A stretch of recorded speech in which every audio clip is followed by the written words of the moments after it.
Kecamatan Mayangan, Kota Probolinggo, Gih, matur nuwun Bapak Ibu sekalian, kita kasih aplaus untuk kita semua. Bapak Asisten Pemerintahan Kota Probolinggo, selamat datang di Ballroom Ijen Suite, Bapak.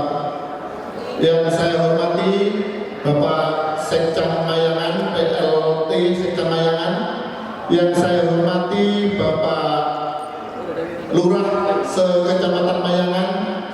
Yang saya hormati Bapak Ibu sekalian, seluruh ketua RT RW se-Kecamatan Mayangan dengan jumlah 300 orang.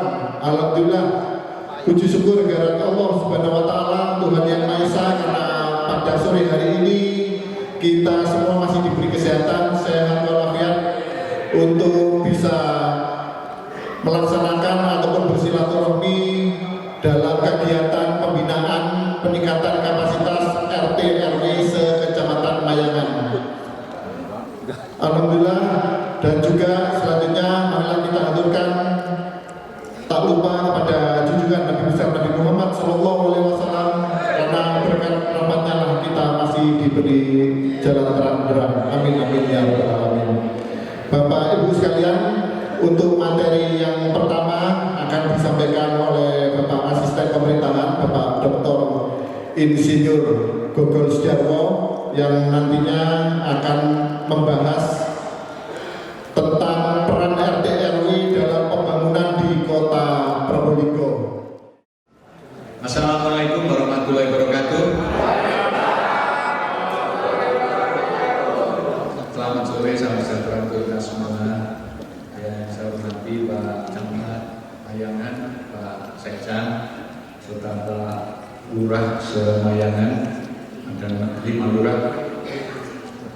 Ya, Bapak Ibu, saya mengingatkan, kita mereview bahwa Pak RT Pak RW ini sesuai perannya seperti disebutkan Pak Agus, Haji Agus, bahwa Pak RT Pak RW ini adalah berperan sangat strategis karena penghubung antara pemerintah dengan masyarakat.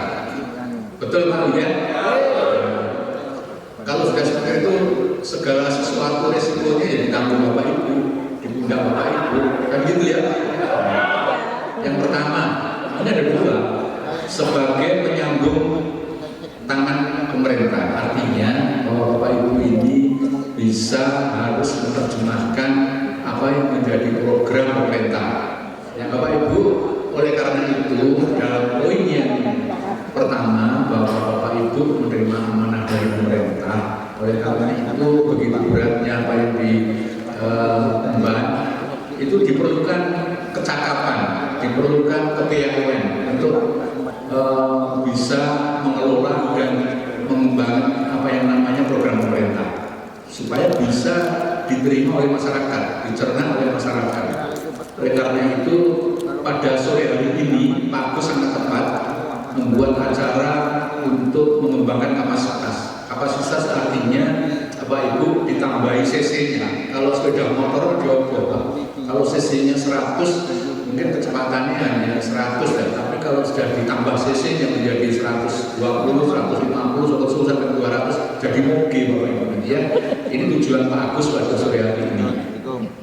Oleh karena itu Bapak Ibu, dalam mengemban amanah pemerintah itu, yang pertama itu Bapak Ibu harus bisa turut membantu dalam mewujudkan masyarakat yang berdasarkan Pancasila dan Undang-Undang. Ini sudah klasik ya, bahwa ini pemerintah RI, Bapak Ibu saat tugas di situ ini harus bisa membantu pemerintah turut mengembangkan bahwa masyarakat kita berpancasila dan berundang-undang. Yang kedua, menggerakkan partisipasi masyarakat dalam bergotong royong. Ini seringkali diberi fasilitas kita lomba gotong royong, kemudian pemerintah kelurahan berhasil dan macam-macam. Ini sebetulnya alat untuk supaya masyarakat kita ini bisa bergotong royong, bisa melakukan kegiatan bersama-sama. Karena gotong royong ini dirasa oleh pemerintah Indonesia, gotong royong ini memang sudah cikal bakalnya kita dulu, bahwa gotong royong ini merupakan kekuatan kita. Di dalamnya macam-macam di situ, ada pluralis, ada terus bekerjasama, kompak di situ intinya ke sana. Oleh karena itu Pak RT, Pak RW dalam mewujudkan swadaya masyarakat ini hal yang utama dalam gotong royong. Partisipasi masyarakat sebenarnya seperti itu, baik dalam segala hal dan pembangunan di masyarakat kita.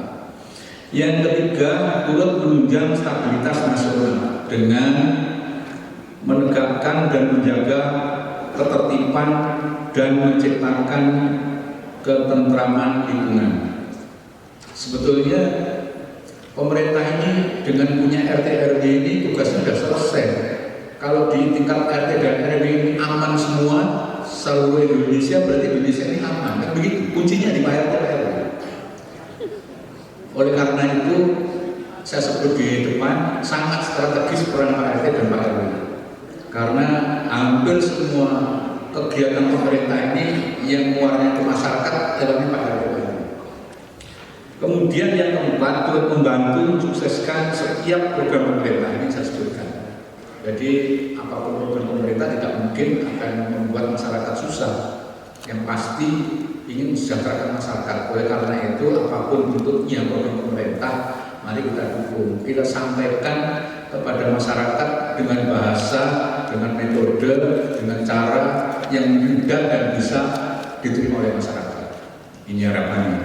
Kemudian selanjutnya menjadi penghubung antara sesama anggota masyarakat dan antara anggota masyarakat dengan pemerintah. Artinya sesama anggota masyarakat ini perekatnya ini adalah Pak RT. Kemudian juga penghubung antara masyarakat dengan pemerintah. Artinya kalau ada aspirasi, saya ulangi lagi, Pak RT bisa menjembatani apa yang dimauin masyarakat. Tentu saja tidak asal semua aspirasi langsung. Nah ini betul kapasitas Pak RT Pak RW. Oh ini kurang pas, partisipasi seperti ini seharusnya begini. Ini Pak RT, ini tugas Pak Camat dan Pak Lurah untuk meningkatkan kapasitas Pak RT Pak RW. Ini berarti karena sangat penting, setuju tidak kalau tidak setiap tahun, tiap tahun harus biasa. Misalkan 2 bulan sekali seperti ini kapasitasnya bagus Pak ya. Ya bagus. Jadi kapasitasnya semakin sering, berarti Pak RT Pak RW semakin maju, semakin piawai dalam mengelola masyarakat, berarti dijamin masyarakatnya lebih tentram, lebih sejahtera. Kemudian berikutnya, turut memberikan pelayanan kepada masyarakat dalam rangka membantu pemerintah dalam memberikan tugas pelayanan yang menjadi tanggung jawabnya. Misalkan kalau penguatan Pak RT Pak RW ini sudah jelas mulai dulu. Jadi misalkan masyarakat kita butuh surat keterangan, mesti harus lewat RT. Kalau kita lewat RT, Pak Lurah biasanya tidak mau, karena memang ini tugasnya Pak RT. Ini membantu pelayanan yang dimaksud membantu pelayanan. Salah satunya seperti itu. Masih salah banyak yang lain sebetulnya. Tapi kita kutip sedikit-sedikit ya, karena waktunya sama bagus dibatasi saya. Kalau ini saya uraikan, insya Allah sampai besok pagi tidak selesai bagus. Mending babak berikutnya itu saya diundang lagi, gitu maksud saya. Ya, sedikit-sedikit saja. Itu besok pagi. Setuju Pak ya? Ya tadi itu tidak kalau nggak gimana dulu. Apa yang penting bisa di Surabaya, di Jogja, di mana-mana. Kalau enggak ya di awalnya Menarja cukup ini. Ya, mana Pak Lurah Menarja? Oh iya. Yang terakhir, turut menciptakan ketentraman lingkungan dengan berperan aktif dalam tugas pengelolaan dan pembinaan wilayah. Berperan aktif maksudnya tidak perlu perintah. Artinya karena wawasan sudah meningkat, kapasitas sudah tinggi, punya keinginan sendiri untuk berpartisipasi untuk mengelola itu tadi. Ini harapannya. Ini tujuh terakhir ini bukan berarti jamnya habis. Maksudnya tujuh ini terakhir dari amanah yang diberikan pemerintah pada Pak RT. Jadi dengan adanya hubungan kementerian, berarti Pak, saya tekankan ya, Pak Lurah ada, Pak RT ada, Pak RW. Ini garisnya bukan garis pemandu. Pak RT Pak RW ini adalah mitra dari Pak Lurah. Betul Pak ya? Jaga pemandu. Ibu, yang ada mitra dari pemerintah dalam hal ini Pak Lurah. Artinya dalam mengelola masyarakat yang banyak itu Bapak Ibu sebagai mitra adalah sebagai berjalan bersama sendiri. Tidak bisa Lurah perintah Pak RT sendiri, tidak bisa. Ini artinya menyadarkan bahwa saya tidak berpihak Pak RT, Pak Lurah enggak. Ini yang benar seperti itu. Jadi antara Pak Lurah dengan Bapak Ibu RT RW ini mitra kerja. Bapak Ibu, oleh karena itu pada pelaksanaannya sebetulnya RT RW ini banyak kendala-kendala. Betul Bapak Ibu? Saya ngomong satu-satu ya, pelan-pelan ya. Biar semua biar didengar Pak Camat sama Pak Lurah ya. Sebaliknya nanti kalau ada tugas Pak Lurah, Bapak Ibu juga harus bisa merespon sama. Kita sebut tadi Bapak Ibu strategis di tengah-tengah antara pemerintah dan masyarakat. Ini barangkali Bapak Ibu. Kemudian yang terakhir aja ya, karena ini sudah tadi kan terakhir amanat, sekarang terakhir kendala kan, beda-beda. Nanti ada terakhirnya usul. Terakhir itu bukan berarti mengakhiri segalanya, mengakhiri semuanya aspek dari berbagai ya. Oke ya, saya setuju bersama. Saya rasa itu Bapak Ibu, silakan diskusi saja. Mungkin kalau ada yang bertanya, mari utarakan, jangan banyak-banyak. Kira-kira jam sampai isak kira-kira. Ya, kalau tidak ya jam pas keempat lah selesai ya. Biar ada masuk amal dan seterusnya. Bapak silakan. Nanti kalau ada masukan, kita diskusikan dengan Pak Lurah sama Pak Camat, kita bersama-sama. Bapak silakan. Nah, ini kami yang rancu selama ini adalah hanya karena pemerintah ingin meningkatkan memaksimalkan kependudukan. Jadi nilai pelayanan itu diabaikan. Misalkan pindah data ini yang kami ketahui adalah tidak melalui pengantar RT RW, sehingga kami sebagai ujung tombak RT RW bahkan tidak tahu Pak Mas, ada penduduk saya sudah pindah ke tempat lain, tapi data itu masih masuk di data warga kami, atau termasuk tidak data yang terkhusus karena ini unsur negara ini korupsi, kemudian narkoba dan khususnya terorisme ini Pak, ini menurut saya sangat prioritas Pak, kita sampaikan. Bukan untuk hanya memaksimalkan data kependudukan. Jadi kami masih memprioritaskan terorisme ini. Harapan saya tetap mendukung pelayanan pindah data tetap melalui RT. Harapan saya. Jadi Bapak Ibu, kenapa dilebatkan dalam hal pemilu seperti ini? Karena memang perubahan data ini diawali dari lingkungan, sehingga perubahan dari apa istilahnya ya, penduduk ini punya apa istilahnya Pak? Jadi kalau perubahan status misalkan ada yang anaknya dari SD sudah tamat menginjak ke SMP, itu mestinya takanya juga harus berubah. Masukan Bapak, kalau Pak itu sampai tidak tahu dia pindah, ini nanti akan kita bangun bersama supaya saat perubahan kependudukan ini lokasi tepatnya harus ditembusi dari dukcapilnya, supaya Bapak juga tahu ternyata warga pun sudah ada yang berubah posisinya, berubah posisi apa namanya, perubahan statusnya dan sebagainya. Ini Bapak mesti ditembusi ini ke depan. Terima kasih semuanya. Bapak Ibu, tadi sepakat ya bahwa materi ini Yosewu adalah peran RT RW dalam pemberdayaan masyarakat khusus dalam pembangunan. Kalau ini nanti melebar, masalah Pak RT tidak selesai 2 hari sih. Betul ya kan? Mari kita berbicara bagaimana memberdayakan masyarakat kita, antara supaya menerima program pemerintah bisa diterima mereka, sebaliknya mereka punya inisiatif, punya gagasan untuk membangun, kita salurkan kepada pemerintah. Assalamualaikum warahmatullahi wabarakatuh. Biar nggak ngantuk, biar Pak Sektornya. Kita coba tadi yang sudah dengarkan Pak Camat.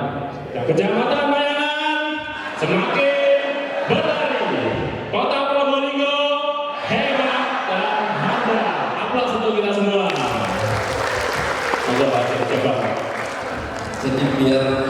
nggak ngantuk karena biasanya habis gizi sama.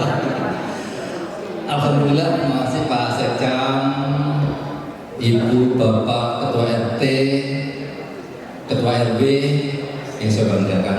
Jadi sudah disampaikan oleh Pak Sekcam. Insya Allah tinggal beberapa hari lagi. Jadi terhitung 1 Juni saya sudah purna. Misalnya kalau berbicara RT RW, kita setback ke belakang luar biasa sekali. Sesungguhnya kota Probolinggo ini kota yang memang kecil tapi menjadi panutan di wilayah Jawa Timur ini. Kita setback ya, sebelum kabupaten kota di Jawa Timur dan beberapa kabupaten kota Indonesia ini, ketika belum menerbitkan perda tentang RT dan RW, maka sesungguhnya kota Probolinggo ini sudah menerbitkan pertama kali sejak reformasi digulirkan. Jadi 2021, 22 tahun yang lalu, kota Probolinggo sudah pernah punya perda 7/2021, perda 7/2001 tentang LPM yang di dalamnya ada RT RW. Dan pertama kali di Jawa Timur ini RT RW mendapatkan honor. Yang lain belum, kecuali kota Probolinggo. Tapi alhamdulillah lagi 2023 ini honor bukan sekarang naik. Loh kok enggak? Saya bilang honornya naik, enggak ada tepuk tangan sama sekali. Jadi misalnya, jangan berbicara masalah honornya, tapi sesungguhnya kita setback ke belakang bahwa untuk perencanaan pembangunan ini, kalau di lama di Undang-Undang 3299 bahwa perencanaan pembangunan harus melibatkan seluruh komponen masyarakat, itu ada di pasal 29. Tetapi ketika pergeseran itu berubah dan secara otomatis dimasukkan di dalam perencanaan pembangunan Undang-Undang 25 tahun 2000 tentang perencanaan pembangunan daerah. Dan di sini partisipasi adalah sifatnya wajib. Ibu sekalian, ketika kita berbicara tentang peran serta masyarakat, Pak Wali sudah sampaikan, jadi kota Probolinggo ini luar biasa karena RT dan RW-nya kompak. Jadi, kota Probolinggo ini luar biasa karena RT, RW dan seluruh komponen masyarakat ini kompak. Dan kita bersyukur, harapannya kan gini, tahun depan 2024 tahun yang panas. Karena tahun depan itu tahun yang panas, maka kita harus berdingin ria semuanya. RT RW jangan sampai tergeret ke sana ke sini, ke golongan ini dan sebagainya.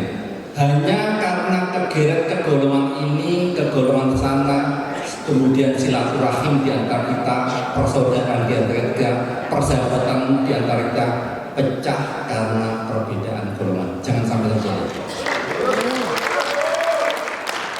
Kenapa demikian?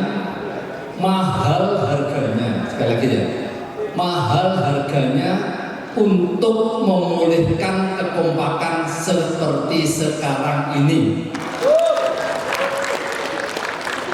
Jadi mahal sekali harganya. Kalau kita atas perbedaan itu kemudian silaturahim di antara kita, pertemanan kita, persahabatan kita pecah hanya karena perbedaan semata. Ibu sekalian, Pak RT, Pak RW, dan ibu sekalian yang lain, saya bersyukur bahwa kota Probolinggo ini kota yang kecil yang di sisir utara Jawa dan letaknya di timur, ini menjadi kota yang dilirik oleh berbagai kalangan. Jadi ketika kita setback, sebenarnya ketika kita mau menilai suatu keberhasilan pembangunan, siapapun kepala daerahnya, kebetulan di 5 tahun terakhir ini adalah pribadi, maka hasil pembangunan itu minimal bisa dinilai dari satu hal saja, IPM, Indeks Pembangunan Manusia. Kita tidak berbicara masalah indeks infrastrukturnya, kita tidak berbicara yang lain.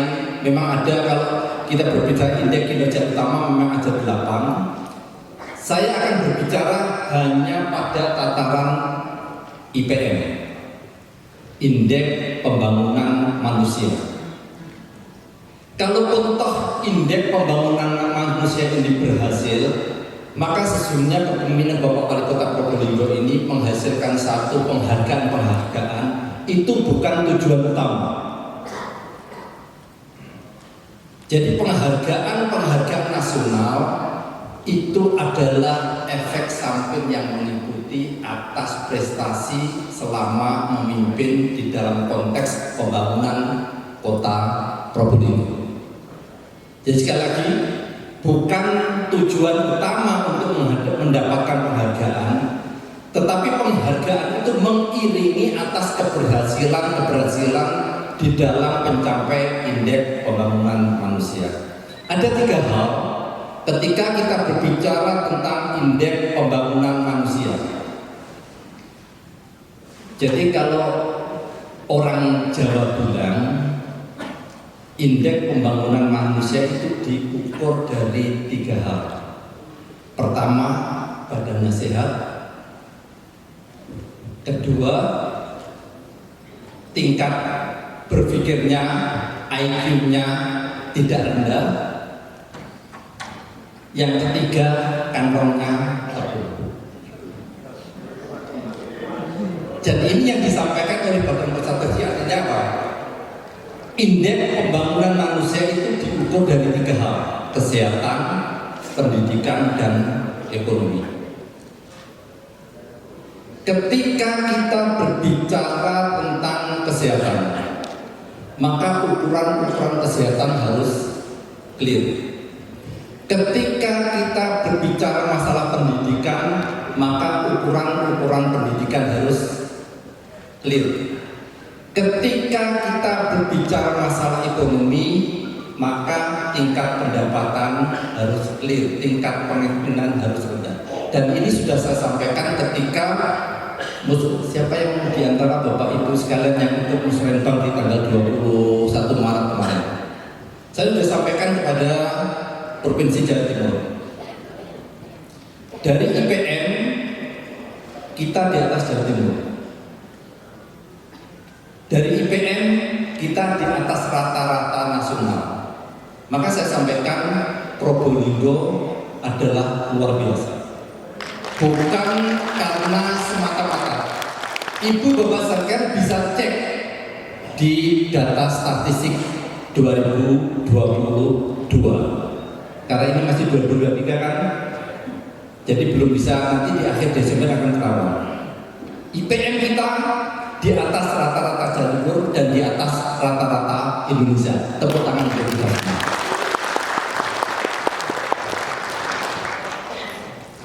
Terus kemudian misalnya, saya hanya berbicara pasar. Nanti keberhasilan akan mengikuti, akan saya sampaikan di akhir.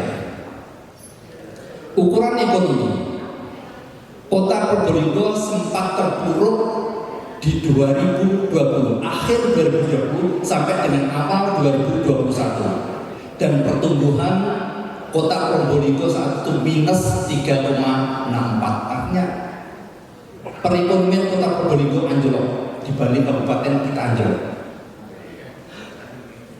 Karena apa? Karena pandemi.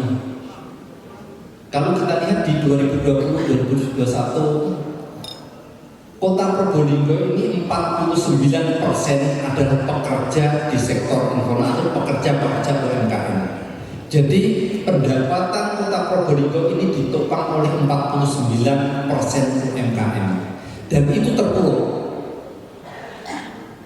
Sehingga data statis menyebutkan bahwa posisi pertumbuhan ekonomi Kota Probolinggo pada akhir 2020 dan 2021 awal minus 3,64. Artinya apa? Ketika kita jualan, maka sesungguhnya modal kita habis. Kita hutang sampai hutangnya adalah minus 3,6%. Kita benar-benar terpuruk.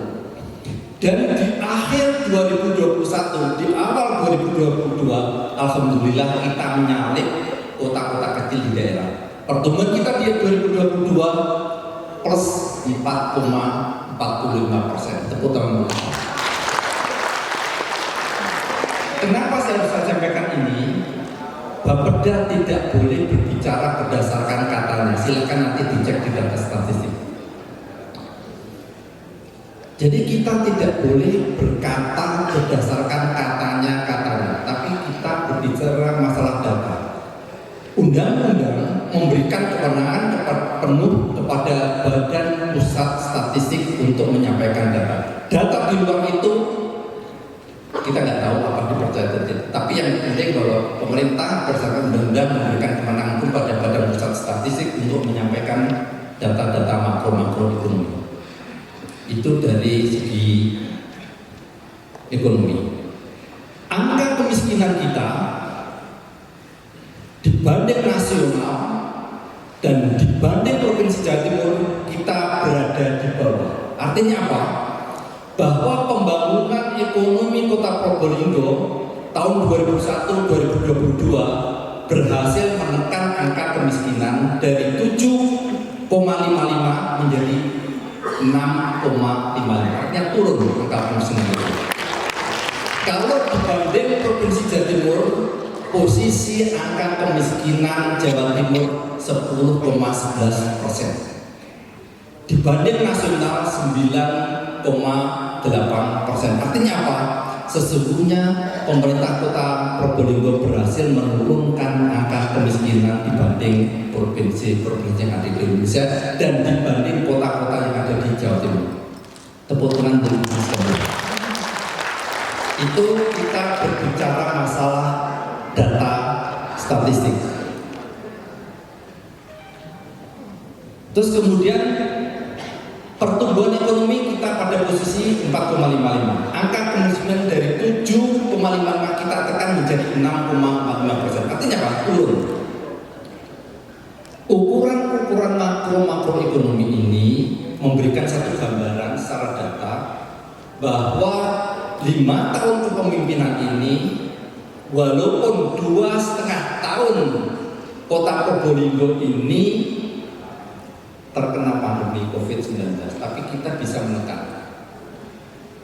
Padahal itu sekalian, kalau kita berpikir tentang anggaran dana transfer dari pemerintah pusat ke Kota Probolinggo 2019 tinggi 1,3, 2020 1 triliun 200, 2021 2023 sekarang ini kemampuan anggaran kita atas dana transfer dari pemerintah pusat hanya 978 miliar. Semakin tahun semakin turun. Tapi luar biasanya operasional untuk RT/RW tetap naik. Jadi terbalik, dana transfer turun tetapi operasional untuk RT/RW naik. Kenapa demikian? Kita memberikan satu penghargaan kepada RT/RW. Kenapa sih? Karena yang paling berperan untuk membangun partisipasi masyarakat, memberikan pemahaman kepada masyarakat, ibu bapak sekalian yang ada di sini. Sudah ujung tombak, makanya pemerintah Kota Probolinggo tidak ingin Pak RT, Bu RT, Pak RW, Bu RW ini menjadi ujung tombak.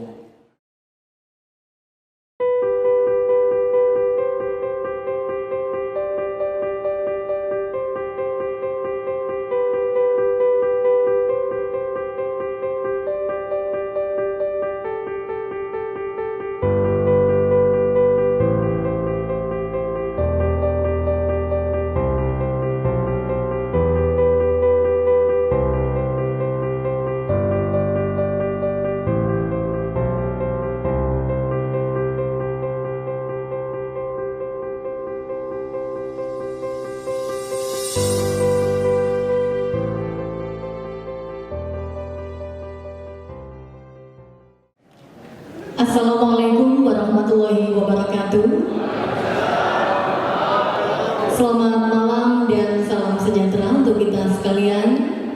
Kami ucapkan selamat datang dalam acara pembukaan pembinaan peningkatan kapasitas bagi Ketua RT dan RW se-Kecamatan Mayangan tahun 2023 di Hotel Ijen Suite Malang pada malam hari ini. Bapak Ibu hadirin yang kami hormati, mengawali acara marilah kita sejenak berdoa bersama yang akan dipimpin oleh Bapak Ridwan Muhammad. Selamat, disilakan. A'udzubillahi minasyaitonirrajim. Bismillahirrahmanirrahim. Alhamdulillahirabbil alamin. Hamdas sakirin hamdan na'imin. Hamda yuwafi ni'mah wa yukafi masidah. Ya Rabbana lakal hamd kama yanbaghi li jalali wajhika wa 'azim sultanik. Allahumma shalli wa sallim ala sayyidina Muhammadin sairil anbiya'i wal mursalin wa ala alihim wa sahbihi wa sallim ajma'in. Ya arhamar rahimin, ya hayyu ya qayyum, ya malikul quddus. Ya Allah, Tuhan pencipta alam semesta beserta isinya, telah bersafar kami dan mentafakuri alam dengan kehidupannya, ragam kesempurnaannya adalah dalam kekuasaan-Mu. Ya Arhamar Rahimin, semoga Allah ampuni atas segala dosa dan kesalahan kami, para orang tua kami, para pendahulu kami, baik dosa dan kesalahan yang dahulu, yang sekarang, ataupun yang akan datang. Semoga pula Allah karuniakan kepada kami pertolongan dan petunjuk di atas jalan yang lurus, bukan jalan kehidupan yang menyesatkan. Rabbana la tuzigh qulubana ba'da idh hadaitana wa hab lana min ladunka rahmah innaka antal wahhab. Pembinaan peningkatan kapasitas bagi Ketua RT dan RW se-Kecamatan Mayangan semoga mendatangkan rahmat dan berguna bagi kemaslahatan warga masyarakat Kecamatan Mayangan, untuk Kota Probolinggo yang hebat, handal, baldatun thayyibatun warabun rohwu. Ya Allah, Tuhan yang maha kokoh dan maha bijaksana, semoga Allah karuniakan kepada kami kesehatan dan ilmu guna melayani masyarakat sesuai harapan pemerintah dan agama. Rabbana dhalamna anfusana wa ilam taghfir lana lanakunanna minal khasirin. Rabbana wa la tahmil alaina isran kama hamaltahu 'alal ladzina min qablina. Rabbana wa la tuhammilna ma la taqata lana bih wa'fu 'anna waghfir lana warhamna anta maulana fansurna 'alal qaumil kafirin. Rabbana atina fid dunya hasanah wa fil akhirati hasanah wa qina adzabannar. Wa sallallahu ala sayyidina Muhammad. Subhana rabbika rabbil izzati amma yasifun wa salamun ala mursalin walhamdulillahi rabbil alamin. Amin ya rabbal alamin. Wassalamualaikum warahmatullahi wabarakatuh. Bapak Ibu hadirin yang kami hormati, acara selanjutnya laporan oleh Camat Mayangan Kota Probolinggo. Yang kami hormati Bapak Agus Dwi Wantoro, SSTP MSI, disilakan. Bismillahirrahmanirrahim. Assalamualaikum warahmatullahi wabarakatuh.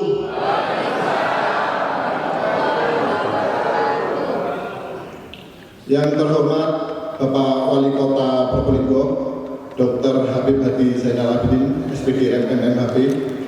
Yang saya hormati Ibu Sekretaris Daerah, yang saya hormati Bapak Asisten Pemerintahan, yang saya hormati Bapak Kepala Bapeda, yang saya hormati para lurah se-Kecamatan Mayangan, dan yang saya banggakan semuanya seluruh Ketua RT RW se-Kecamatan Mayangan. Saya yel dulu ya biar semangat. Kecamatan Mayangan, Mayangan, berlari.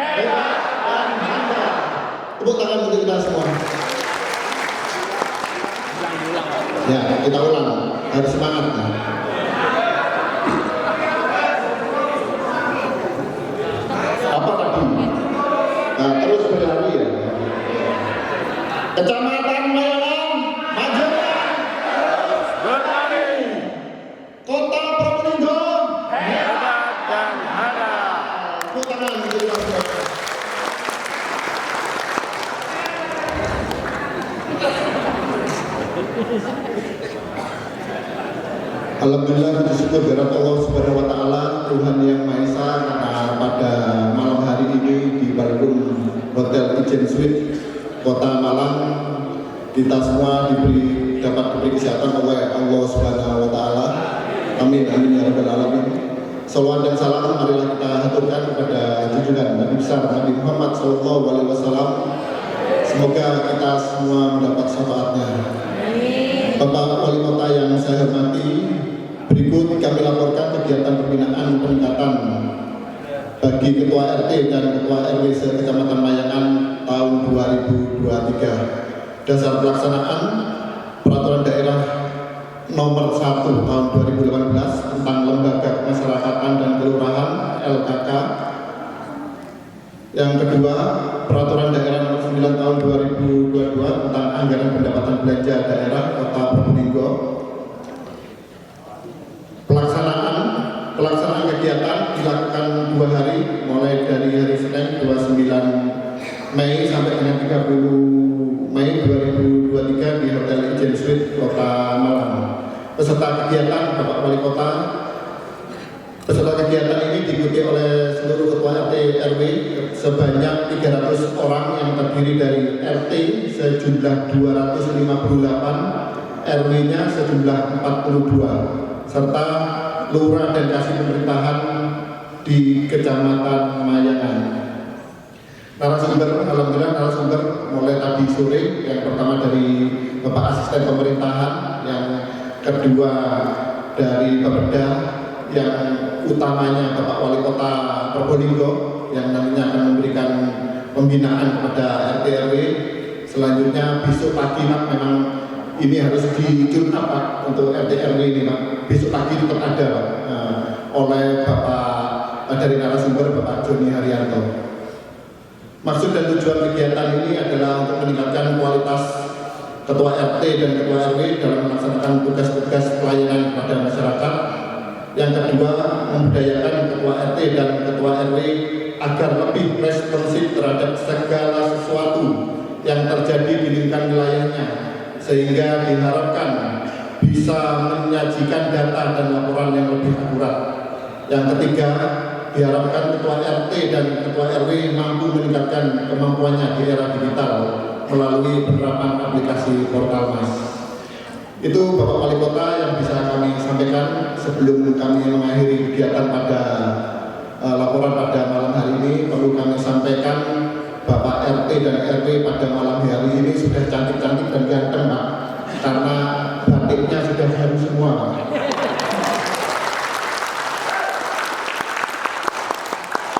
Malah camatnya dan Pak Lurahnya tidak diberi batiknya Pak, karena anggarannya khusus untuk RT RW.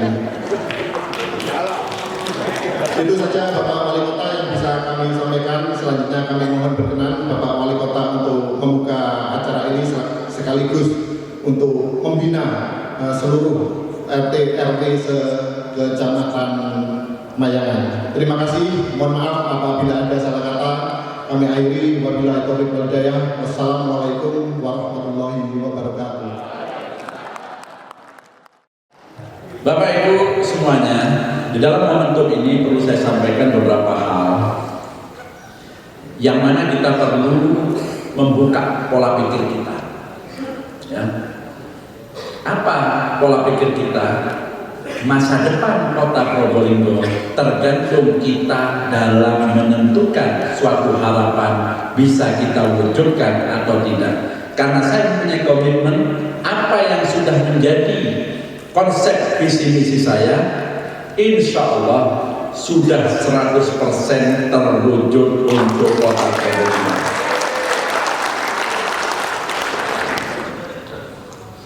Pada waktu kemarin ada juga RT RW ini di Kecamatan Mayangan, selain masalah BOP, kenapa bajunya tidak dikasihkan pada waktu sebelum Lebaran? Saya bilang kalau bajunya diserahkan sebelum Lebaran, insya Allah sekarang sudah lungsek semuanya. Saya bilang Pak Camatnya, bajunya nanti diserahkan kalau waktu mau ada acara kumpul bersama di luar kota baru baju diserahkan. Ini kan kelihatan kompak bagus kan? Gagah RT. Gawat sudah gini. Pak punya pakaian dinas. saya maklumi, walaupun kita sudah berupaya, masih aja ada suara kurang. Baru saya ngomong. Sudah naik 100% BOP operasional RT RW, kurang. Orang apa? Betul. Orang ajar. Hal itu saya terima, saya memahami beban di lapangan sangatlah berat. Tapi tentunya Anda harus memahami tentang potensi-potensi yang ada, sehingga kita harus bisa mengatur bagaimana mana yang skala prioritas, mana yang ini. Tapi kita tidak melupakan tentang kesejahteraan. Peran serta RT RW menurut saya sangat luar biasa. Tapi kadang-kadang RT RW tidak merasakan pentingnya keberadaan RT RW yang ada, sehingga ada RT RW yang akur tak akur terhadap fungsi dan tugasnya. Jadi harapan saya dalam momentum seperti ini, ayo kita mulai semangat lagi, mulai bangkit lagi. Peran serta RT RW di lingkungan harus kita kembangkan dan kita terus lakukan yang terbaik. Untuk membangun kota Probolinggo ini tidaklah semudah apa yang Anda bayangkan. Antara utara dan selatan kita harus bisa mengimbangi. Pengembangan kota ini yang harus menjadi utama supaya pemerataan ekonomi hidup semuanya, tentunya kita mengembangkan wilayah selatan. Dengan adanya pembangunan rumah sakit, tentunya memulai adanya geliat ekonomi di wilayah selatan nantinya harus kita kembangkan. Karena kalau sudah wilayah utara sudah kredit, sudah macet. Kalau ada wilayah kota yang di sebelah selatan, kayak Sumberwetan, Karenglor segala macam, keluar dari rumahnya misalnya ditanya mau kemana, mau ke kota, padahal dia di kota, jadi merasa desa. Mau kemana, ke kota, padahal kan di kota, tapi dia merasa bukan kota. Jadi saya malu. Kenapa? Mereka masih belum merasakan kota yang merata di wilayah selatan. Tentunya terobosan inovasi harus kita kembangkan. Mudah-mudahan dengan adanya pembangunan rumah sakit di wilayah selatan sudah merasakan bangkitnya ekonomi, sehingga pemerataan ekonomi di wilayah kota akan berjalan dengan baik. Di wilayah selatan juga akan banyak kita kembangkan, karena kota Probolinggo yang ini sudah tanpa ada terobosan. Suatu tempat yang selama ini tidak bermanfaat kita rubah menjadi hal yang manfaat, itu menjadi komitmen pemerintah. Salah satu contoh di daerah pasar apa itu, pasar sapi, ya, itu akan menjadi pusat pasar agung. Jadi ada pasar hewan, ada pasar sayurnya, terus sampai ke selatan kan ada jalannya sendiri. Itu sudah saya konsep, saya kembangkan, sehingga untuk suplai kebutuhan sayur dan lain-lain akan terpusat di sana. Kenapa saya yakin sana bisa berkembang? Karena posisi itu sangat lengkap. Ada pasar hewannya, ada pasar sayur dan lain-lainnya di sana yang besar, dan untuk exit tol masuk tol dekat di sana, dan untuk menjadikan pelabuhan kota Probolinggo, karena pelabuhan kota Probolinggo adalah depo logistik. Sudah ditetapkan, waktu itu masih ada almarhum wakil saya, ada kunjungan dari Kementerian Perhubungan dan Dishub Provinsi, wilayah kota sudah diresmikan menjadi zona depo logistik. Berarti pusat suplai logistik untuk ke wilayah Kalimantan, Sulawesi, dan juga IKN. Dari sini kita siapkan pasar agro ini supaya terintegrasi. Kalau kita tidak menyiapkan tempat ini, sehingga kita dilewati terus.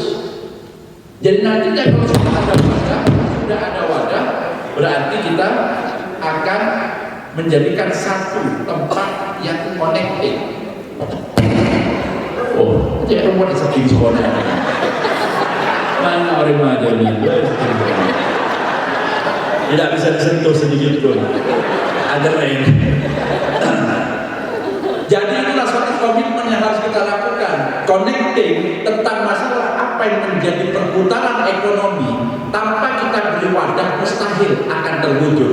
Sehingga kota Probolinggo jangan hanya menjadi lewat jalur saja, karena Probolinggo kota jasa memang, tapi kalau kita tidak membuat wadahnya, kita akan kelewat. Sehingga pengembangan ekonomi wilayah selatan akan hidup, karena kebanyakan di wilayah selatan itu adalah orang-orang yang banyak bertani di wilayah selatan. Paham ya?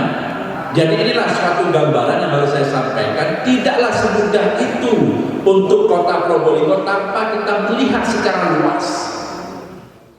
Juga ada pengembangan wilayah selatan dengan adanya sport center yang mana tempat olahraga, stadion yang ada di Sukabumi sudah tidak bisa dibuat kegiatan olahraga di sana karena ada potensi-potensi yang menimbulkan keresahan masyarakat. Kalah awur, ini kisruh. Kita rubah menjadi pusat untuk kegiatan ekonomi, tapi harus kita pindah. Stadion harus kita pindah.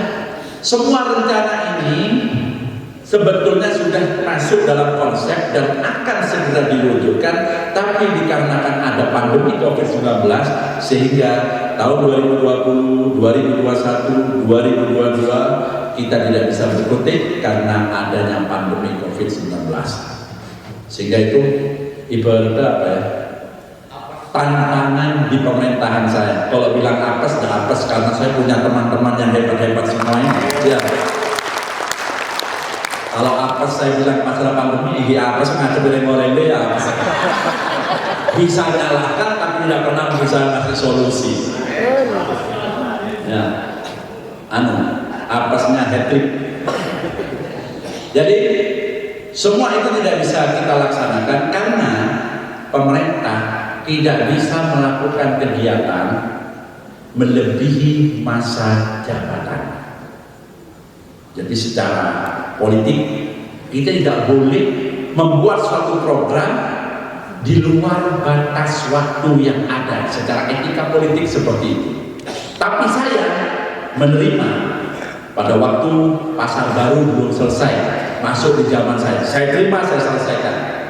Alun-alun belum selesai di zaman saya bikin dicemooh alun-alun jadi hutan, ditutup segala macam, saya terima. Setelah bagus, tidak ada suaranya. Ya orang-orang di sini yang bagian menyolok anak dia. Terang-terang, terang-terangan juga.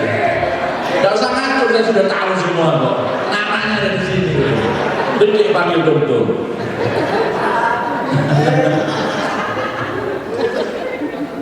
Konsep untuk membangun kota ini sangatlah penting. Kalau saya mau membuka konsepnya, saya paparkan di sini, insya Allah sampai akan heran. Kayak contoh di Pantai Permata, ini sudah ada desainnya. Pantai Permata kalau kita bangun butuh sekitar 90 miliar. Apa mampu kota Probolinggo? Mampu kecil. Bangun rumah sakit 200 miliar mampu. Apa boleh bilang sama loh, ya kan?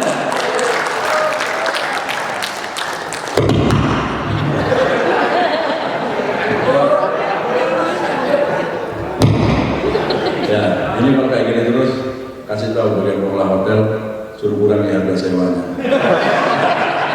Bukan iya kan komplain boleh. Jadi itulah tantangan-tantangan yang kita hadapi. Ini informasi saya sampaikan hanya untuk konsumsi pribadi RT RW sekecamatan, supaya Anda punya pemahaman, supaya Anda punya pengertian tentang tantangan ke depan pemerintah Kota Probolinggo dan apa yang sudah dilakukan oleh pemerintah Kota Probolinggo. Ayo ngobrol. Sabar. Ini disentuh greg-greg kan? Sensitif ini.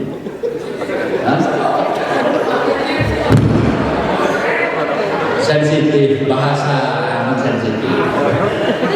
Tapi saya sedih soalnya bahaya. Ya. Terus saya lanjutkan lagi, sehingga Bapak Ibu RT RW itu mengetahui. Karena begini, Bapak Ibu ini waktu saya masih awal-awal, saya kan pakai kopiah putih, sarungan. Pada saat sosialisasi segala macam, ngomong yang paling banyak kecamatan mana? Sarungan iso opo ini, terus yo opo, ya pada jawab sarungan. Padahal saya waktu itu yang Anda lihat sarungan, songkoan putih, pada waktu itu saya DPR RI. Menikah cuma lena.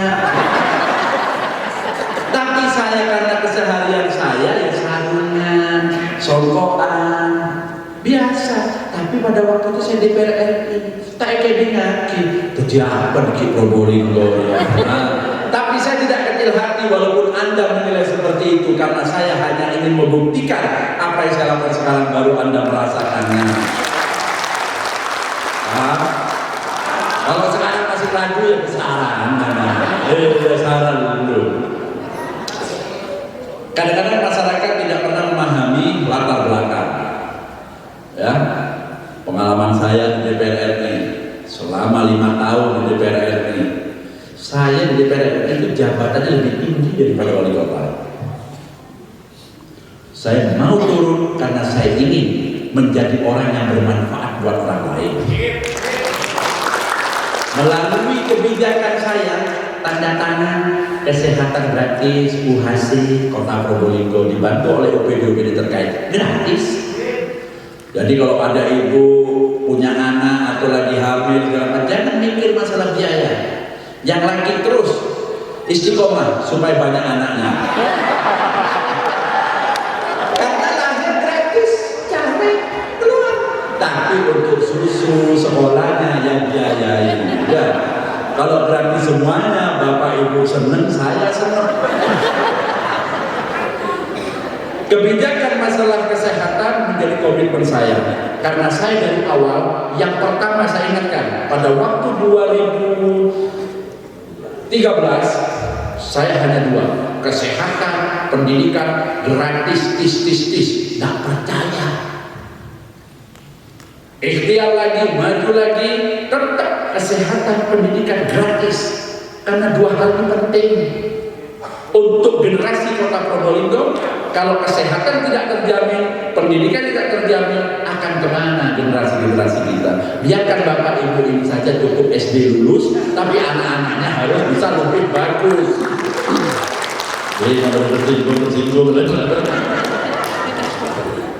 Begitu ini sudah berjalan, siapa yang merasakan manfaatnya?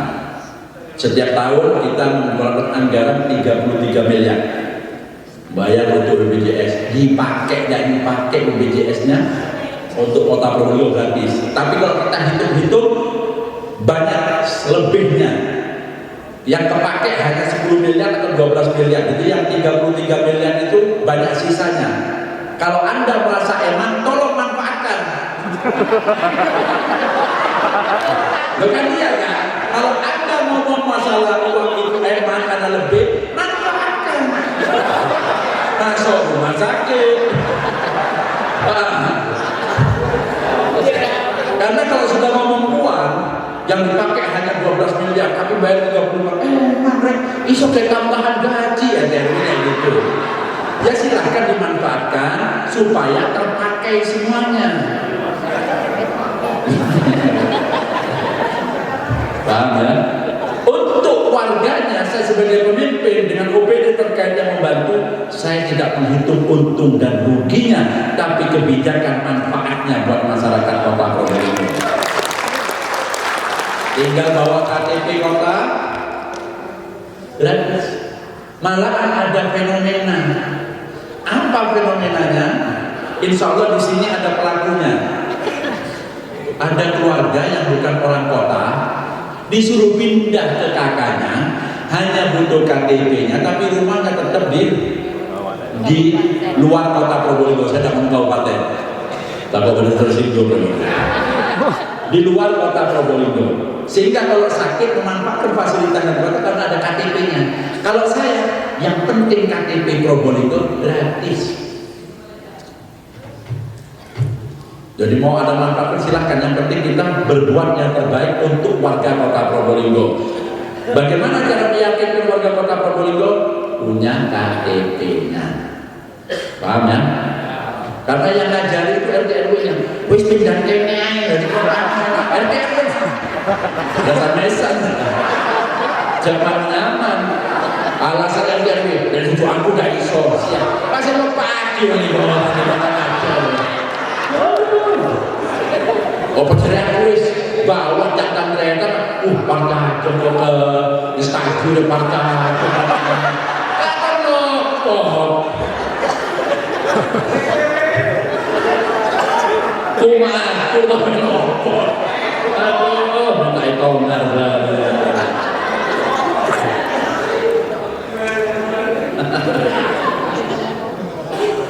terus saya ingin menyampaikan kepada Bapak Ibu semuanya harus paham semuanya. Dari tahun 2013 APBD Kota Probolinggo ini insya Allah lebih dari 1 triliun 1,2 sampai 2019. Pada waktu saya dilantik 1,2 triliun lebih. Tapi 2020 ada pandemi sehingga turun. 2021 turun. 2022 masih ada pandemi yang namanya Delta apa ya? 2023 sekarang turun. Untuk 2024 APBD Kota Probolinggo yang sebelumnya 1,2 triliun 2024 973 miliar. Berarti turun berapa? Ya betul di kamar. 200 miliar lebih, 227 miliar lebih. Tapi walaupun turun, BOP RT RW naik, ya kan? RT RW yang ngomong apa? Kurang. Badan APBD kita turun, berarti naik. Berarti apa? Komitmen dari kepala daerah memberikan perhatian yang betul-betul bermanfaat bagi kita semuanya. Jadi jangan ngomong kurang kok, yang pahami APBD-nya ini. APBD turun, orang. Ya kan? Ini tantangan yang ada. Terus selanjutnya program itu, ya kalau kita bicara program, ini saya bicara fair terbuka. Kalau ada yang mau tanya silakan tanya ke saya. Pemaris sekalian. Saya mau tanya kepada RT RW ini harus cerdas. Jangan hanya diberi informasi angin-angin seakan-akan luar biasa, tapi membahayakan. Kalau saya tidak mau membuat suatu program yang mustahil tidak bisa terwujud, tapi kalau masyarakat melihat program saya bangun rumah sakit seakan-akan mustahil terwujud. Betul apa enggak? Yang kemarin waktu rumah sakit bangun, wah ada kiro iso, macam-macam. Alhamdulillah bisa terwujud, sudah berdiri, dan insya Allah setelah halamannya itu dipaving dan jalan Profesor Hamka depannya itu ditinggi ke 50 cm, segera diresmikan. Ya, sambil saya kasih pertanyaan yang bisa jawab, saya kasih hadiah. Yang benar jawabannya ada hadiah, yang salah dapat hadiah juga. Ini kalau nggak tahu salut. Oh, gue salut. Angkat tangan baru ngomong ya. Sebutkan program yang mendukung peningkatan kualitas RT dan RW. Nanti bosan.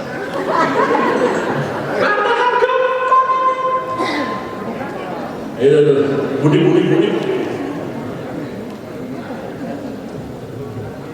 Yaitu berupa naiknya BOP Terus 100% untuk RT RW. ya, terus apa lagi? Kemudian juga pemberian seragam RT RW. Oke, apa lagi? Termasuk pemberian dari beberapa warga untuk RT RW yang mempunyai program UMKM. Ya, oke. Itu betul. Oke. Ada banyak memang kayak Siap. contoh BPJS Tenaga bantuan pakai data, bimtek peningkatan RT/RW seperti ini. Masa bisa aja WPP. Sebentar lagi ada hadiah dari saya. Ini apa hadiahnya? Maju. Bagus ini. Jati.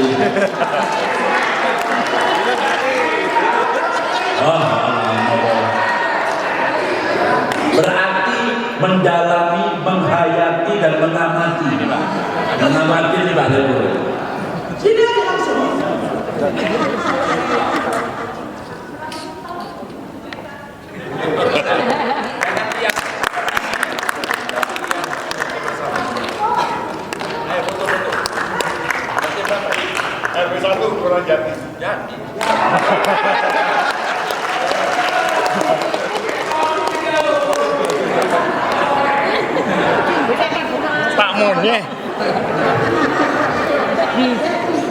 Ini program yang sudah dirasakan manfaatnya oleh warga kota.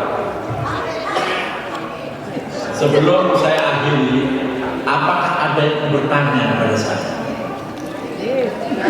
Ayo. Silakan bertanya.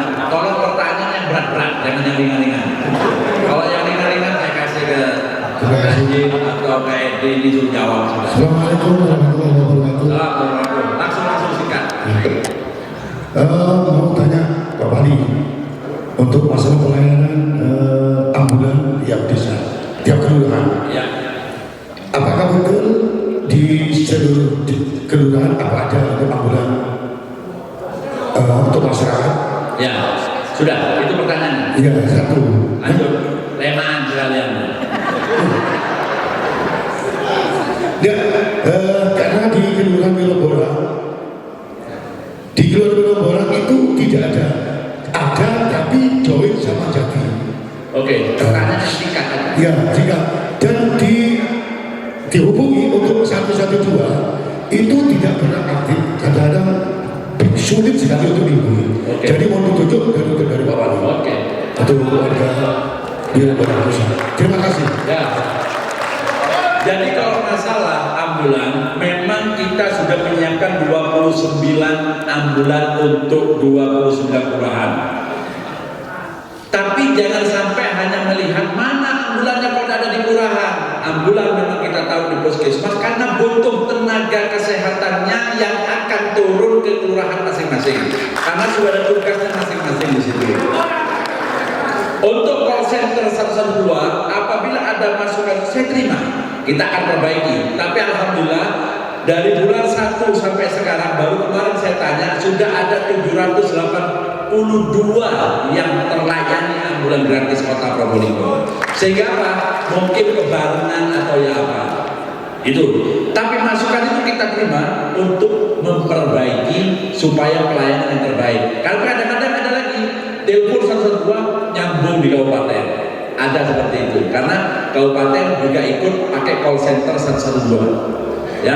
Tapi pada waktu awalnya call center 112 di Jawa Timur baru ada 2, Surabaya dan Probolinggo. Sekarang sudah mulai banyak, sehingga kendalanya kalau ada error ya sama seperti HP Telkomsel kita, kadang-kadang ada error segala macam, sehingga itu jadi pelayanan yang masukan saya terima untuk menyempurnakan pelayanan.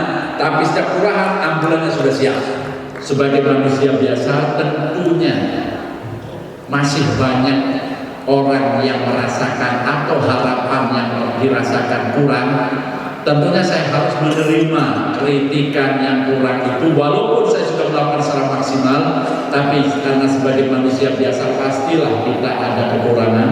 Manusia tidak ada yang sempurna, tapi dari hati kecil saya, apabila ada hal-hal yang dipandang tidak baik atau bagaimana, saya minta maaf sebesar-besarnya. Yang penting kita ayo terus bersama bergandengan tangan untuk melakukan yang terbaik untuk Kota Probolinggo tercinta ini.